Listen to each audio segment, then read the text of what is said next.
ಬೆಳಗಾವಿ ಸಾಹುಕಾರರು ಜಮೀರ್ ಅಹಮದ್ ಪರವಾಗಿ ಕಂಪ್ಲೀಟ್ ಆಗಿ ಬ್ಯಾಟ್ ಬೀಸ್ತಿದ್ದಾರೆ ಅನ್ನುವಂಥದ್ದು ಇಲ್ಲಿ ಬಹಳ ಸ್ಪಷ್ಟವಾಗ್ತಾ ಇದೆ. ಅವ್ರು ಹೇಳ್ತಾ ಇರೋದೇನು, ಸತೀಶ್ ಜಾರಕಿಹೊಳಿ ಪ್ರಕಾರ ಜಮೀರ್ ಯಾರೂ ಮಾಡಿದಂಥ ತಪ್ಪನ್ನು ಏನು ಮಾಡಿಲ್ಲ.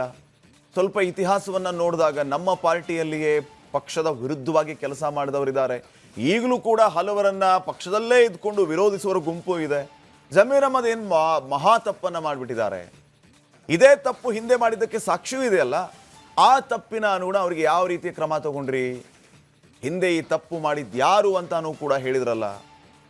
ಕಾಂಗ್ರೆಸ್ ನಾಯಕರೇ ಬಿಜೆಪಿ ಪರ ವಹಿಸಿದ್ರು ಖುಲ್ಲಂ ಖುಲ್ಲ, ಅದನ್ನು ಹೇಳ್ಕೊಂಡ್ರು ಬೀದಿಗೆ ಬಂದು ನಾವು ಶಿಸ್ತಿನ ಪಕ್ಷ, ನಮ್ದು ಹೈಕಮಾಂಡು ಅದು ಇದು ಅಂತ ಹೇಳಿದ್ರು ಕೂಡ ಬೀದಿಗೆ ಬಂದು ನಾವು ಬಿಜೆಪಿ ಪರವಾಗಿರ್ತೀವಿ, ಯಾರೇನು ಮಾಡ್ತಾರೆ ನೋಡೋಣ ಅನ್ನೋಂಥ ಮಾತುಗಳನ್ನು ಹೇಳಿದರು. ಅವ್ರಿಗೇನು ಕ್ರಮ ತಗೊಂಡ್ರಿ ಅನ್ನೋಂಥ ಮಾತನ್ನು ಸತೀಶ್ ಜಾರಕಿಹೊಳಿ ಹೇಳ್ತಿದ್ದಾರಂತೆ. ಸೊ ಜಮೀರ್ಗೆ ಈಗ ಇದಕ್ಕಿಂತ ಒಳ್ಳೆ ಗುರಾಣಿ ಇಲ್ಲ. ಈ ಗುರಾಣಿಯ ಉದ್ದೇಶ ಗೊತ್ತಿಲ್ಲದೆ ಏನಿಲ್ಲ ಯಾರಿಗೂ. ಪಟ್ಟಕ್ಕಾಗಿ ಒಗ್ಗೂಡ್ತಾ ಇದೆ ಕಾಂಗ್ರೆಸ್ ಪಾಳೆಯದಲ್ಲಿ ಒಂದು ಜಾಲ. ಡಿ.ಕೆ. ಶಿವಕುಮಾರ್ ಅವರು ಸರಳವಾಗಿ ನಮಗೆ ಅಧಿಕಾರ ಕೊಟ್ಟರೆ ಓಕೆ, ಇಲ್ಲ ಅಂತಂದ್ರೆ ಬೇರೆಯದ್ದೇ ರೀತಿಯ ತಂತ್ರಗಳನ್ನು ರೂಪಿಸುವಂತಹ ಕೆಲಸಕ್ಕೂ ಕೂಡ ಅವರು ಮುಂದಾಗ್ಬೋದಂತೆ. ಹಾಗಿದ್ರೆ ಏನಾಗ್ತಾ ಇದೆ ಕೈಪಾಳ್ಯದಲ್ಲಿ? ಕೈಪಾಳ್ಯದಲ್ಲಿ ಮೂಲ ದಳ ಬಲ ರೆಡಿ ಆಗ್ತಿದೆ ಅಂತ ವೀಕ್ಷಕರೇ. ಈ ಮೂಲ ದಳ ಬಲ ಯಾವುದು?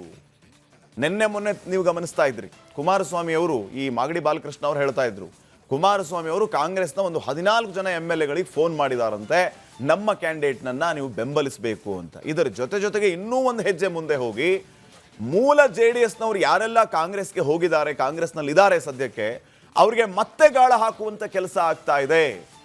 ಇವನ್ನ ಕೈಪಾಳ್ಯದಲ್ಲಿ ಆ ಮೂಲ ದಳ ಬಲ ಭಾರಿ ಜೋರಾಗಿ ಕೆಲಸ ಮಾಡ್ತಾ ಇದೆಯಂತೆ, ರೆಡಿ ಆಗ್ತಾ ಇದೆಯಂತೆ, ಒಂದು ಯೋಚನೆನೂ ಇದೆಯಂತೆ. ಕಾಂಗ್ರೆಸ್ಗೆ ಟಾಟಾ ಬೈ ಬೈ ಹೇಳಿ ಆ ಕಡೆ JDS ಕೈ ಸೇರಿಸ್ಕೊಳ್ಳೋಣ ಅಂತ ಹೇಳಿ.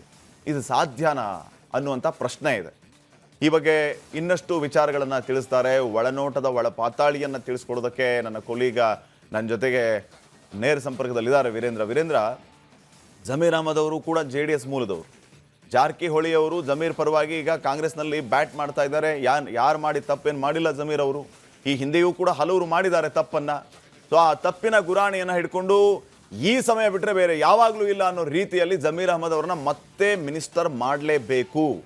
ಅವರನ್ನ ಮಂತ್ರಿಗಿರಿಯಿಂದ ಆಚೆ ಇಡೋದಕ್ಕೆ ಈ ಆಡಿಯೋದ ಮಾನದಂಡ ಅಲ್ವೇ ಅಲ್ಲ. ಪಾರ್ಟಿಗಾಗಿ ಅವರು ಎಷ್ಟು ಕೆಲಸ ಮಾಡಿದ್ದಾರೆ ಅನ್ನೋದನ್ನು ನೀವು ನೋಡಬೇಕು. ಅಸಮಾಧಾನ ಮತ್ತೊಂದು ಮಗದೊಂದು ಎಲ್ಲವೂ ಸಹಜ.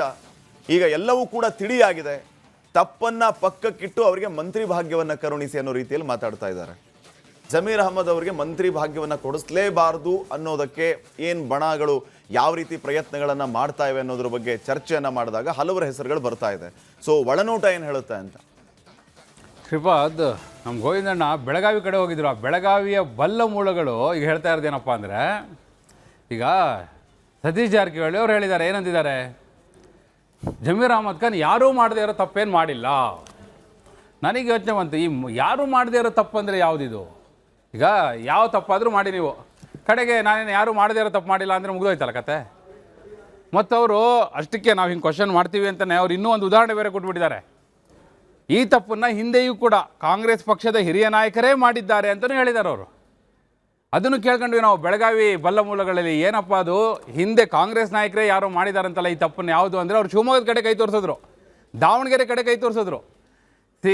ದಿವಂಗತ ಶಾಮನೂರು ಶಿವಶಂಕರಪ್ಪನವರು ಕಳೆದ ಲೋಕಸಭಾ ಚುನಾವಣೆಯ ಸಂದರ್ಭದಲ್ಲಿ ಶಿವಮೊಗ್ಗಕ್ಕೆ ಹೋಗ್ಬಿಟ್ಟು BY ರಾಘವೇಂದ್ರ ಅವ್ರನ್ನ ಪಕ್ಕದಲ್ಲಿ ಕೂರಿಸ್ಕೊಂಡು ಹೇಳಿದ್ರಂತೆ, ಏನಂತ, BY ರಾಘವೇಂದ್ರ ಅವರಿಗೆ ನೀವು ಬೆಂಬಲಿಸಬೇಕು, ಅವ್ರನ್ನ ಗೆಲ್ಲಿಸಬೇಕು ಅಂಥೇಳಿ.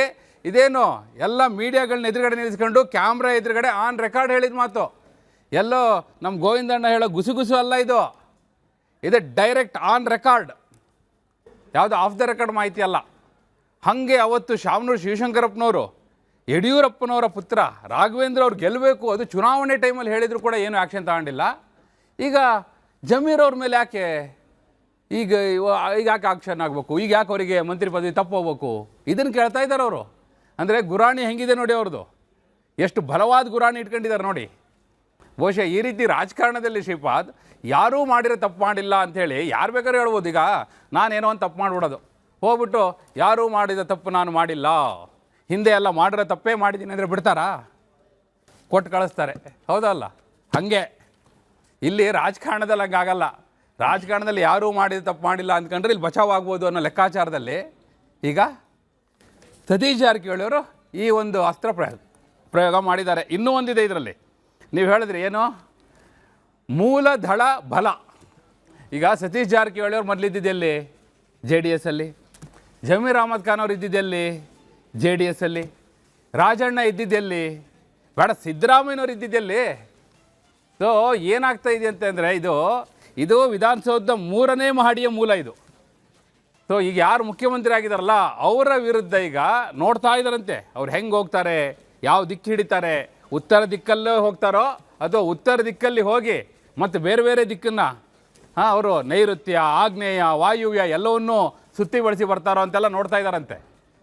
ಈ ಅಷ್ಟ ದಿಕ್ಕುಗಳಲ್ಲೂ ನಿಂತಿರುವಂತಹ ಮೂಲದಳ ಬಲದ ಅಷ್ಟ ದಿಕ್ಪಾಲಕರು ಈಗ ಹೆಜ್ಜೆ ಹೆಜ್ಜೆಯನ್ನು ಕಣ್ಣಿಟ್ಟು ನೋಡ್ತಾ ಇದ್ದಾರಂತೆ. ಸೊ ಒಂದು ವೇಳೆ ದಿಕ್ಕು ತಪ್ಪಿದ್ರೆ ಅವಾಗ ಈ ಮೂಲ JDS-ನ ನಾಯಕರೆಲ್ಲ ಯಾರ್ಯಾರು ಕಾಂಗ್ರೆಸ್ ಅವರು ಇದ್ದಾರಲ್ಲ ಅವರೆಲ್ಲ ಒಟ್ಟಾಗಲಿಕ್ಕೂ ಒಂದು ರೋಡ್ ಮ್ಯಾಪ್ ರೆಡಿ ಆಗಿದೆ ಅಂತ ಹೇಳಿ. ಸೊ ಅದು ಮುಂದೆ ಬಹುಶಃ ಒಳನೋಟವು ಬರ್ತಾ ಹೋಗುತ್ತೆ, ಯಾವ್ಯಾವ ರೀತಿ ಹೆಜ್ಜೆ ಇಡ್ತಾ ಹೋಗ್ತಾರೆ ಅಂತ. ಬಹುಶಃ ನಾಡ್ದು ಇದಿದೆಯಲ್ಲ ಏನೋ ಪರಿಷತ್ ಎಲೆಕ್ಷನ್ನು, ಅಲ್ಲೇ ಒಂದು ಟ್ರೈಲರ್ ಹೊರಗೆ ಬಂದ್ಬಿಡುತ್ತೆ. ಪಿಕ್ಚರ್ ಇನ್ನು ಮುಂದೆ ಬಾಕಿ ಹೈ. ಶ್ರೀಪಾದ್ ವೀರೇಂದ್ರ, ಬಹುಶಃ ಈ ಜಮೀರ್ ಅಹಮದ್ ಅವರು ಈ ಕಾಂಗ್ರೆಸ್ನ ನಮ್ಮ ಪಾರ್ಟಿ ಅಂತ ಏನು, ಕಾಂಗ್ರೆಸ್ ನಮ್ಮ ಪಾರ್ಟಿ ನಮ್ಮ ಮುಸ್ಲಿಂ ಸಮುದಾಯವನ್ನು ಯಾವುದೇ ಕಾರಣಕ್ಕೂ ಕಾಂಗ್ರೆಸ್ ಪಾರ್ಟಿ ಬಿಟ್ಕೊಡಲ್ಲ ಅಂತ ಹೇಳ್ಕೊಂಡು ಓಡಾಡ್ತಾ ಇದ್ರು. ಕಾಂಗ್ರೆಸ್ಸಲ್ಲಿ ಮುಂದೆ ಒಂದಿನ ನನಗೆ ಈ ರೀತಿ ಆಗುತ್ತೆ ಅಂತ ಜಮೀರ್ ಅಹಮದ್ ನಿರೀಕ್ಷೆನೂ ಮಾಡಿರ್ಲಿಕ್ಕಿಲ್ಲ. ಆ ಆಡಿಯೋದ ವಿಚಾರದ ಟೈಮಿಂಗ್ ನೋಡಿ, ಅದನ್ನು ರಿಲೀಸ್ ಮಾಡಿ ಟೈಮಿಂಗು ನಾವು ಅದ್ರ ಬಗ್ಗೆ ಮಾತಾಡ್ಬಾರ್ದು. ಇಂಜೆಕ್ಷನ್ ತೊಗೊಂಬಂದಿದ್ದಾರೆ, ಫೈನ್. ಇಂಜೆಕ್ಷನ್ ಇಲ್ಲೆಲ್ಲ ತೊಗೊಂಬರ್ತಾರೆ ಅವ್ರು, ಹೈಕಮಾಂಡ್ ಇಂಜೆಕ್ಷನ್ ತರೋಕ್ಕಾಗತ್ತಾ? ರಾಜ್ಯ ಕಾಂಗ್ರೆಸ್ ನಾಯಕರು ಯಾರು ಇವರ ಮಂತ್ರಿ ಸ್ಥಾನವನ್ನು ತಪ್ಪಿಸಿದ್ರಲ್ಲ ಅವ್ರಿಗೆ ಇಂಜೆಕ್ಷನ್ ತರೋಕ್ಕಾಗತ್ತಾ?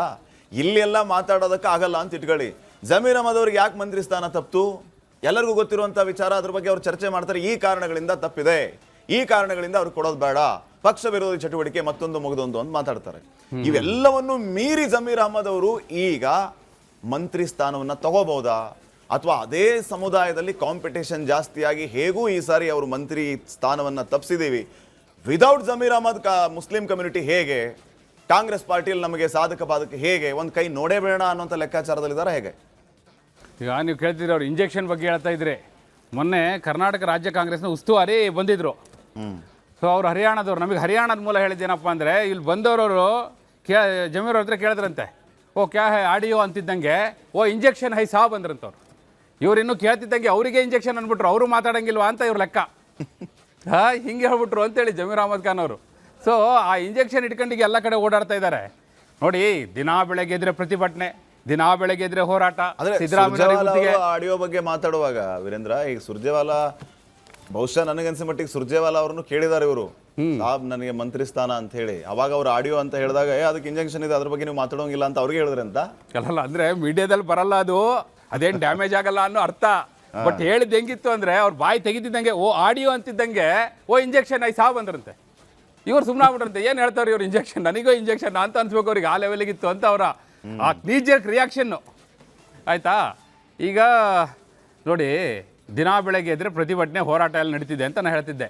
ಅದರಲ್ಲಿ ಇವತ್ತೊಂದು ಹೊಸದು ಏನು, ರಕ್ತದಲ್ಲಿ ಪತ್ರ ಅಂತೆ ಮಂತ್ರಿ ಸ್ಥಾನ ಕೊಡಬೇಕು ಅಂತ. ಈ ರಕ್ತ, ಕೀವು, ಮಾಂಸದೆಲ್ಲ ಪತ್ರ ಬರೆದು ಕೊಟ್ಟರೆ ಮಿನಿಸ್ಟರ್ ಆಗೋದಾಗಿದ್ದಿದ್ರೆ, ಈ ಹೋರಾಟ ಮಾಡಿದ್ಕೊಳ್ಳೆ ಮಿನಿಸ್ಟರ್ ಆಗೋದಾಗಿದ್ದಿದ್ರೆ, ಪ್ರತಿಭಟನೆ ಮಾಡಿದ್ಕೊಳ್ಳೆ ಮಿನಿಸ್ಟರ್ ಮಾಡೋದಾಗಿದ್ದಿದ್ರೆ, ನಮ್ಮ ಯಾರು ವಾಟಾಳ್ ನಾಗರಾಜ್ ಅವರು ಫಸ್ಟ್ ಮಿನಿಸ್ಟರ್ ಆಗಬೇಕು. ಅವರಷ್ಟು ಹೋರಾಟ ಯಾರು ಮಾಡಿದ್ದಾರೆ ಹೇಳಿ?